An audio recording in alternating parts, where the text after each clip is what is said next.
एक बला की खूबसूरत औरत रायसा एक बाल्टी लेकर नदी से पानी भरने जा रही थी। तभी उसे अचानक महसूस हुआ कि एक छोटा सा सांप उसकी स्कर्ट के अंदर घुस गया है। वो डर के मारे चीख पड़ी और पास खड़े आदमी को मदद के लिए बुलाया। क्विन फौरन भागते हुए आया और देखा कि ये सांप जहरीला है। उसने रायसा से कहा कि बिल्कुल भी हिलना मत। फिर उसने धीरे से हाथ अंदर डालकर सांप को ढूंढना शुरू किया। कुछ सेकंड के लिए उसके चेहरे पर हल्की मुस्कान आई, लेकिन अगले ही पल उसका चेहरा गंभीर हो गया। फिर उसने स्कर्ट से एक लंबा सांप बाहर खींचा। खतरा टल गया। इस घटना के बाद रायसा का मन भी धीरे धीरे बदलने लगा। जब उसने क्विन को अकेले जंगल में काम करते देखा तो उसके मन में आया, शायद क्विन के साथ रहने से ये वीरान द्वीप इतना डरावना भी नहीं रहेगा। कम से कम भूखे तो नहीं मरेंगे। दोपहर के वक्त क्विन ने खुद को पत्तों में लपेटकर एक बड़ा सा पत्ता आदमी बना लिया, क्योंकि सामने कुछ चिड़ियां बैठी थी। रायसा सब समझ गई और उसे रोकने की कोशिश की, लेकिन क्विन ने उसकी बात नहीं मानी। शाम तक क्विन ने चिड़ियों को भूनकर तैयार कर लिया। ऊपर से उसने लाल चटनी डाली और पूरा इलाका महक गया। गंध से खींचकर रायसा भी आ गई। क्विन ने दिल बड़ा करके सबसे बढ़िया हिस्सा,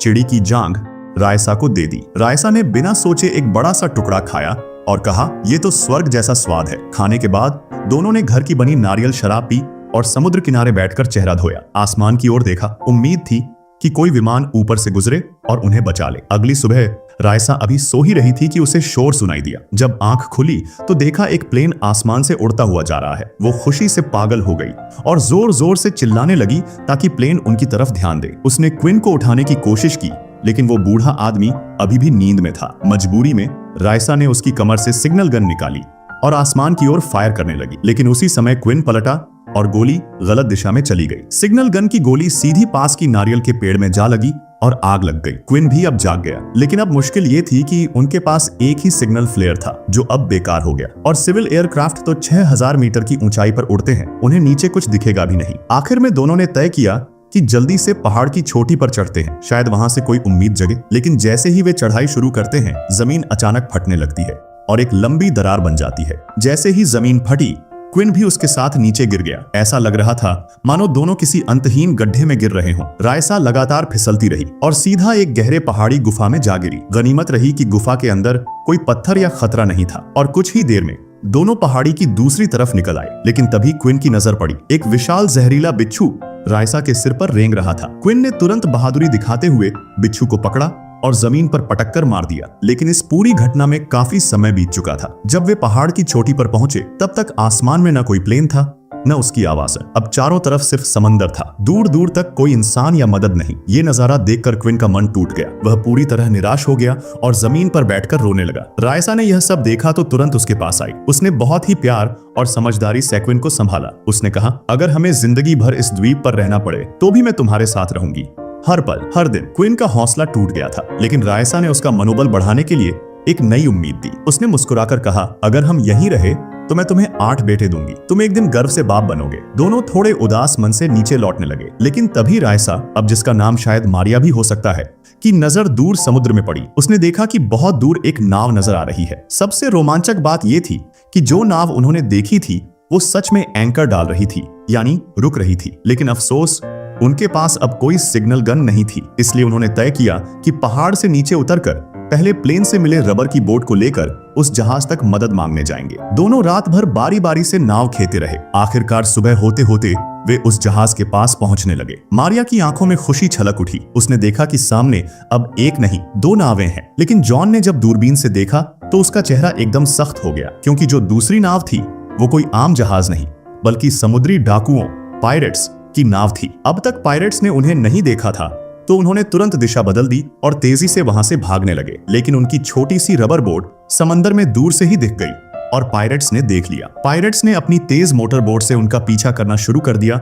और गोलीबारी भी करने लगे। हालात बेकाबू होते देख जॉन ने मारिया को साथ लेकर तुरंत बोट से छलांग लगा दी। दोनों तेजी से तैरते हुए किनारे तक पहुंचे और फिर जान बचाने के लिए पहाड़ी की ओर भागने लगे। पायरेट्स उनके पीछे थे और जैसे ही वे पास आने लगे, जॉन ने मारिया को पास की झाड़ियों में छिपा दिया और खुद एक पेड़ के पीछे छिप गया। जैसे ही पायरेट्स वहां पहुंचे, जॉन ने एक लंबी लकड़ी से पहले सफेद कपड़े वाले डाकू को गिराया और फिर पीछे के आदमी को डंडे से बेहोश कर दिया। मारिया भी बाहर निकल आई और उसने मदद की, लेकिन थोड़ी देर की लड़ाई के बाद वे फिर भी पकड़े गए। पायरेट्स उन्हें मारने ही वाले थे तभी मारिया ने झूठ बोल दिया, इस टापू पर सोना छिपा हुआ है। बस फिर क्या था, लालच में अंधे पायरेट्स मान गए और बोले चलो हमें दिखाओ। मारिया और जॉन आगे आगे चलने लगे। जैसे ही वे एक ढलान वाले रास्ते पर पहुंचे, दोनों ने मौका देखकर खुद को नीचे गिरा लिया और तेजी से भाग निकले। भागते भागते वे एक ऊंचे खाई पर पहुंच गए। अब आगे कोई रास्ता नहीं था और पीछे से पायरेट्स फिर आ पहुंचे थे। अब उनके पास कोई चारा नहीं बचा था, या तो समंदर में कूद जाएं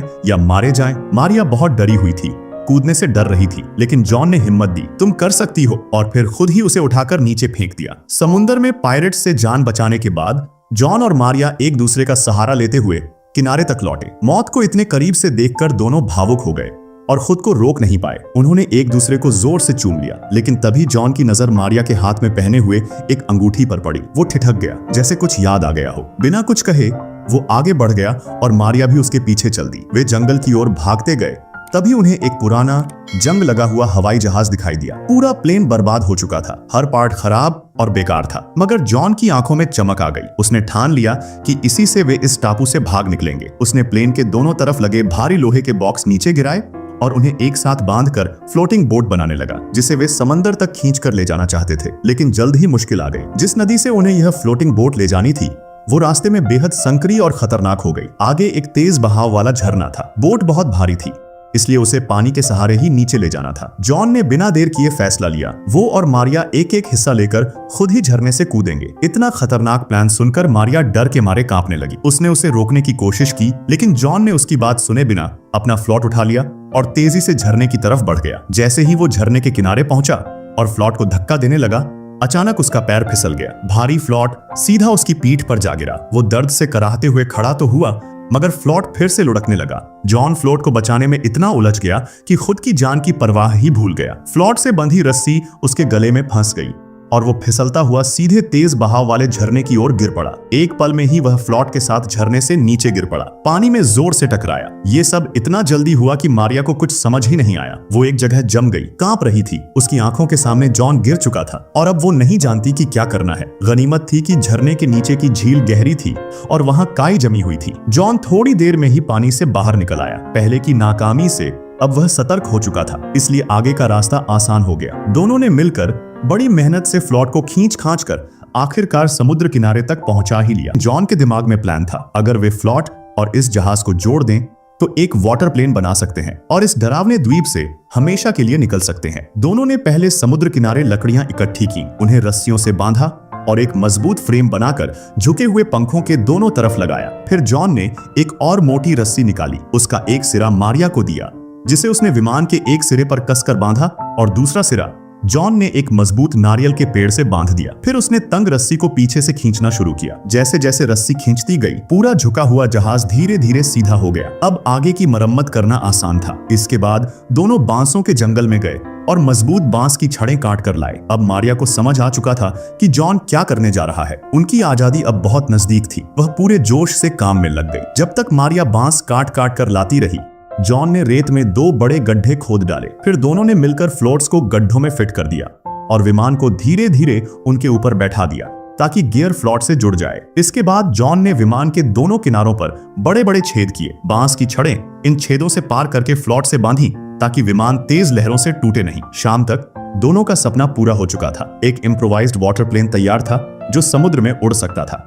लेकिन तभी एक बम जोर से पीछे के जंगल में गिरा और फट गया। समुद्री डाकू फिर से आ गए थे। अब वे तोपें लेकर आए थे। जॉन ने बिना वक्त गंवाए प्लेन को उड़ान के लिए तैयार किया। जैसे ही वह झुककर बैग उठाने गया, एक और बम उसके ठीक सामने गिरा और फट गया। जॉन बुरी तरह घायल हो गया। मारिया भागकर उसके पास आई और किसी तरह उसे घसीटकर प्लेन में बिठाया। जॉन ने हिम्मत जुटाकर इंजन स्टार्ट किया और प्लेन धीरे धीरे समुद्र की सतह पर बढ़ने लगा। पीछे से समुद्री डाकू लगातार गोलियां और बम बरसा रहे थे। जॉन ने थ्रॉटल बढ़ा दिया और जैसे ही उनका विमान डाकुओं की नाव से टकराने वाला था, उसने पूरी ताकत से विमान ऊपर खींचा और प्लेन हवा में उठ गया। लेकिन डाकुओं ने पहले ही एक मिसाइल दाग दी थी जो अब सीधा उनकी ओर आ रही थी। वो मिसाइल जो समुद्र में जॉन और मारिया के प्लेन की तरफ आ रही थी, गलती से समुद्री डाकुओं की अपनी ही नाव पर गिर पड़ी और एक जोरदार धमाके के साथ वो खुद ही उड़ गए। लेकिन दूसरी तरफ जॉन की हालत बहुत खराब थी। बम के टुकड़ों से वह बुरी तरह घायल हो चुका था और होश खोने से पहले उसे एहसास हो गया कि शायद वह लैंडिंग तक जिंदा न बचे। इसलिए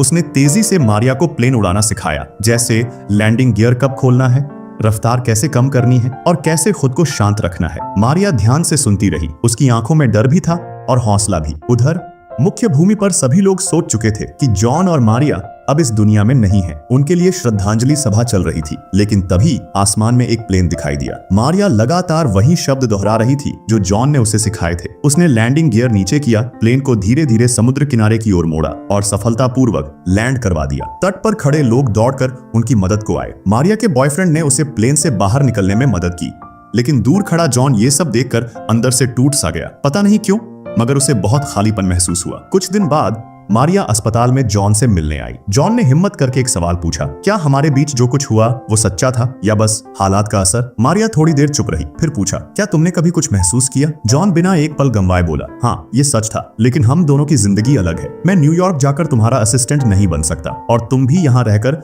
मेरी सेक्रेटरी नहीं बन सकती। दोनों को अब सच्चाई का सामना करना था। दिल से जुड़ाव था, लेकिन जिंदगी की राहें अलग थी। दोनों ने एक दूसरे को देखा, मुस्कुराए और चुपचाप विदा ले ली। एयरपोर्ट पर मारिया अपने बॉयफ्रेंड के साथ बैठी थी, लेकिन दोनों के बीच गहरी चुप्पी थी। आखिरकार मारिया ने बात छेड़ी और कहा, मुझे तुम्हें कुछ बताना है। बॉयफ्रेंड ने भी झिझकते हुए अपना राज कबूल किया। उसने स्वीकार किया कि जब मारिया लापता थी उसने जॉन की गर्लफ्रेंड के साथ संबंध बना लिए थे। मारिया भी चुप नहीं रही। उसने साफ कहा कि वो भी जॉन से सच्चा प्यार करने लगी थी। इसके बाद मारिया ने अपने हाथ की अंगूठी उतारी और चुपचाप प्लेन में चढ़ गई न्यूयॉर्क लौटने के लिए। उधर जॉन भी बेचैन था। वो आखिरी बार मारिया को रोकना चाहता था। वह तेजी से एयरपोर्ट पहुंचा, लेकिन बहुत देर हो चुकी थी। प्लेन उड़ चुका था। वो वहीं रनवे के पास खड़ा रह गया, आंखें नम। तभी पीछे से किसी ने उसका नाम पुकारा। वो मुड़ा और देखा कि मारिया दूसरी फ्लाइट से नीचे उतर रही थी। दोनों की आंखें मिली। कोई शब्द नहीं कहा गया। वे बस भागकर एक दूसरे के गले लग गए। इस बार कोई रुकावट नहीं थी, कोई द्वीप नहीं, कोई पायरेट्स नहीं,